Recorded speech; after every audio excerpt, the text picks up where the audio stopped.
Bleu Blanc Cœur a été créé au mois d'août 2000 à l'école de la santé publique de Rennes, avec une vingtaine de membres fondateurs. Mais l'histoire commence en 1992, quand moi je crée ici avec 5 collègues une entreprise d'aliments du bétail qui s'appelle Valorex et qui avait pour projet de changer l'alimentation des animaux, de plus travailler avec le maïs, le soja et le blé, mais de commencer à cultiver pour nourrir les animaux et avoir un lien au sol, du pois, du lupin, de la févrole et du lin, qui était une plante traditionnelle dans l'alimentation animale dont parlaient les anciens. Et puis assez vite, on s'est rendu compte qu'il y avait un impact sur la santé des sols, sur la santé des animaux.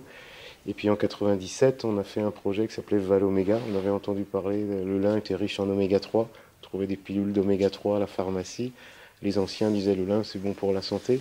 Et on a fini par monter une étude clinique en 2000 avec l'hôpital de Lorient et l'INRA, le département de nutrition humaine de l'INRA.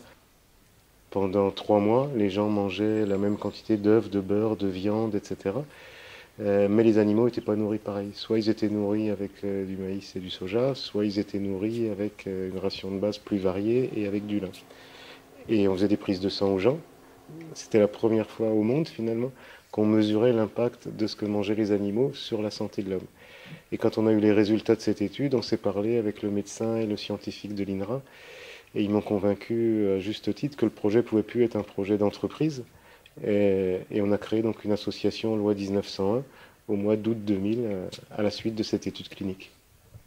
On s'est intéressé à l'alimentation humaine en créant des filières, donc Bleu Blanc Cœur, où un des objectifs de l'élevage ou de l'agriculture, c'est d'avoir des produits de meilleure qualité nutritionnelle.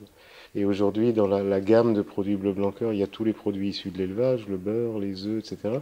Mais il y a aussi du pain au lin, il y a aussi des biscuits, il y a aussi le lin utilisé en direct. La graine de lin a aussi des vertus, sans parler des oméga 3.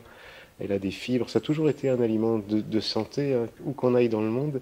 C'est une plante du Moyen-Orient qui s'est acclimatée en Bretagne.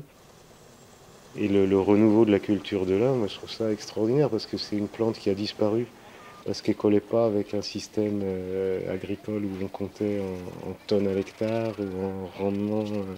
Mais quand on donne des objectifs différents qui sont des objectifs de santé, avoir une plante qui a des vertus dans la paille pour faire du textile ou autre chose, et qui a des vertus dans la graine avec des antioxydants, des oméga 3, des fibres, tout ce qui manque dans l'alimentation de l'homme aujourd'hui, c'est quand même assez génial et puis c'est beau, donc on est content de voir le renouveau du lin. Voilà.